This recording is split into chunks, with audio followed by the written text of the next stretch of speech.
Welcome to the Elite Dangerous Universe, Commander. My name is Drew Wager, one of the official authors who contributed to the narrative of the game.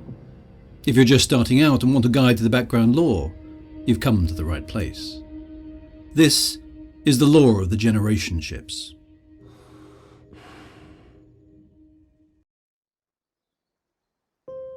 This is the story of adventurers that first went out into the void in far more primitive vessels than those enjoyed by elite dangerous commanders in the 34th century. Generation ships are seen in the lore in the centuries between 2200 and 2700, a period labelled as the Golden Age of exploration. Technology was primitive by modern standards, with no FTL comms, no hyperspace, primitive weapons, and harsh living conditions. And what is a generation ship? It's an extremely large vessel with a self-sustaining environment designed to travel interstellar distances, but at sublight speeds, thus taking hundreds of years to reach their destination.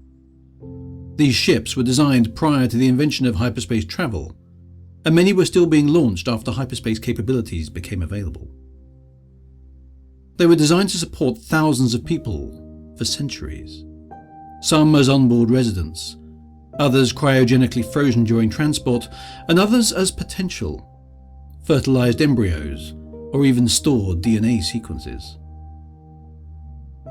Successive generations of colonists would be born and raised in the confines of a generation ship until it finally arrived at its destination world, which the final generation would then colonize, or automated systems would deploy and nurture the first generation on the new world.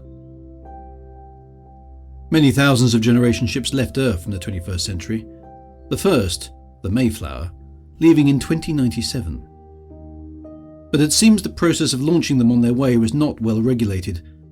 Many were not as well prepared as they should have been.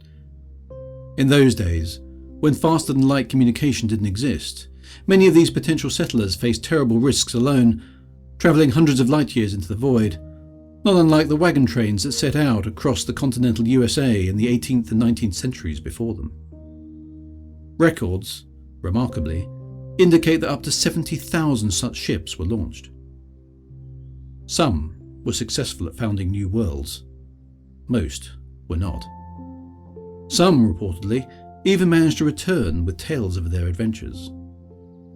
Many were lost in deep space, the dead hulk of their ships carrying on an almost endless trajectory ever deeper into the void. Others managed to reach their destinations and survive for many decades before being overtaken by some local disaster. However, a number were successful, and many of the worlds in the core region of the bubble attribute their initial colonization to a successful generation ship. Some are doubtless still out there, just restricted to low-power light-speed communications or no comms at all, as their equipment has failed over the centuries in between. Others have disappeared without trace. In the current era, most generation ships that are still en route are into their 30th generation of occupancy. It's important to note that they are travelling in normal space, often at relativistic speeds. Some observers noted that due to the remarkably long transit times and the relativistic speeds involved, time aboard the generation ships will have been compressed for the occupants. Further observations resulted in the conclusion that many of the ships would be reaching their destinations during the current era, given that they were targeted at stars within 500 light years, which seems plausible for 21st to 28th century technology. The maximum distance they could realistically have travelled would be around 1,000 light years, and probably much less, making them easily reachable by today's explorers. And so it proved to be. On the 23rd of April 3303, the first generation ship to have been located was found in the Alnaus system. Called the Lycaon, it is an ancient vessel, the crew of which appear to have succumbed to the effects of an uncontrolled plague brought aboard the ship. As expected, the ship was not too far from the core worlds, in this case just a little over 50 light years out. And since this time, many other generation ships have been located, mostly derelict, with many logs detailing the tragic stories of what happened to their occupants. On November 5th, 3305, a generation ship called the Golconda was located following the receipt of a distress call by a survey vessel. The Golconda was found to be fully operational, but its occupants in serious jeopardy.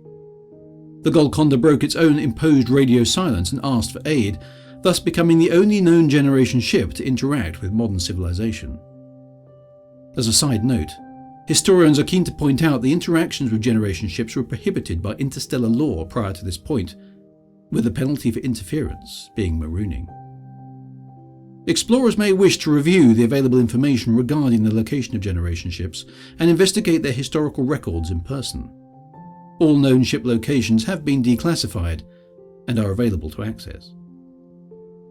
Generation ships themselves were made obsolete by the widespread adoption of hyperspace technology in the consumer spacecraft boom of the 2800s onwards. The golden age of exploration was over, and the future now belonged to modern small and compact spacecraft fitted with hyperdrive technologies. The galaxy was calling.